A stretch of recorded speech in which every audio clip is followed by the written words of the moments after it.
Hey guys, so if you're like me, when you do your shows, when you go out gigging, you got cases for your drums to help protect them. Myself, I have SKB cases. I've had a bunch of these for 12 to 13 years at this point. And while they've held up pretty great, there is one major problem, and that's that the lining is starting to peel off. So what we're going to do today is we're going to take an in-depth look at how to repair the lining on SKB cases.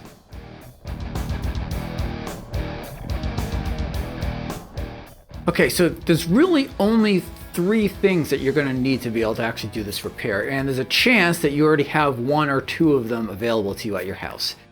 The first one is an adhesive. So in this case, I'm using this 3M brand adhesive. Now you got to be really careful on the adhesive you get. I've read a lot of stuff about certain adhesives having the issue where they can actually eat the foam. Like, in other words, it could destroy the lining, which would, be kind of productive in this case. So you got to be really careful on that. In this case, 3M, their spray adhesives, they all have these numbers on them.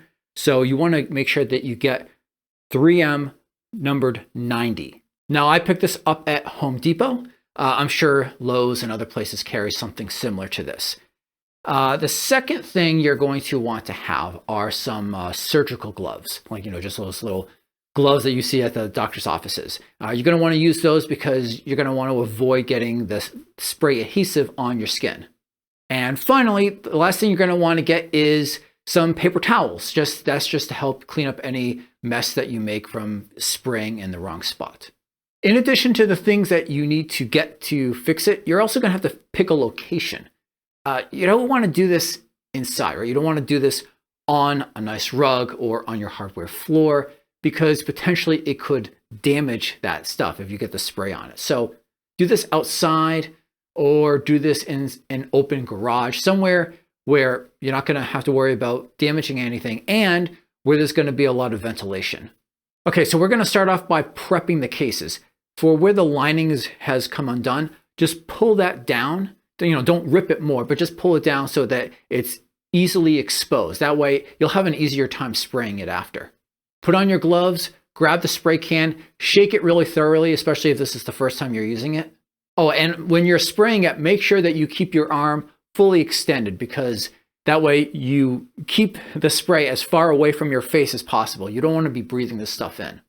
Now for the spray that I bought, it comes out in this kind of vertical line and it kind of sprays across like that. Now, if you get a different product, check first, maybe have some other, piece of cardboard or something that you don't care about that you can spray on first, just so you can check to see how the adhesive spray comes out. Based on how it comes out, that might adjust your spray pattern. So in my case, because it's that long piece, I had to spray horizontally. If it came out the other way, I might have to do vertical sprays. Speaking of which, so the instructions on the can said 4 to 6 inches away from the surface is how close you should be to spraying it.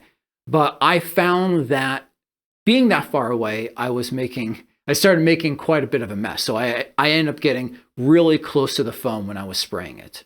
Also, if you do make a mess, be sure to grab those paper towels and clean it immediately. You don't want to repeat the issue that I had, which is I got some of the inside of the case hit with the spray adhesive, and I didn't clean it right away, and now it's just kind of part of the inside of the case now. So once spraying, be sure to remember we pulled that foam down to expose it. So there's really two sides that you can see, right? There's the inside of the case, and then there's the inside of the lining. So in your case, be sure to spray both of those exposed sides.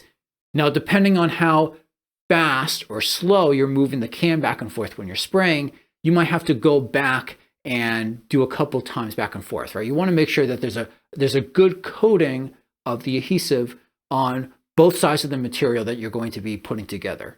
Once you're satisfied with how much you've put on, you're supposed to wait a couple of seconds, wait for the adhesive to be less of a liquid, and then stick the two sides together.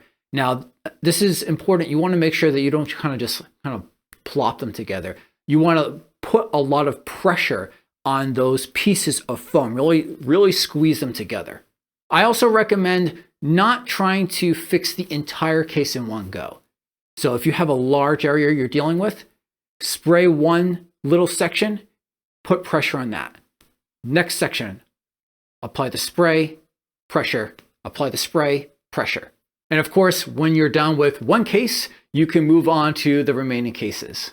Now, when you're done with all this, you do need to let the adhesive cure. The can I have, it says it needs, the first bonding needs to happen in the first 1 to 2 minutes. It needs kind of 10 minutes to really set. I think though, it actually probably needs a good deal longer than that from when I was kind of eyeballing it afterwards. So in my case, I am just going to let the cases sit untouched in my garage overnight. And that's not only because I want it to cure, it's because this spray actually has a pretty strong odor to it. So I don't want to be bringing those cases into the house right away and have that, smell get into the house. On one note on that, I did my repair job at the end of the day. I'd actually recommend perhaps doing it at the beginning of the day instead, so that way you can just leave the cases completely outside, assuming it's not raining or anything. You can just leave them outside and let them air out over the course of the whole day.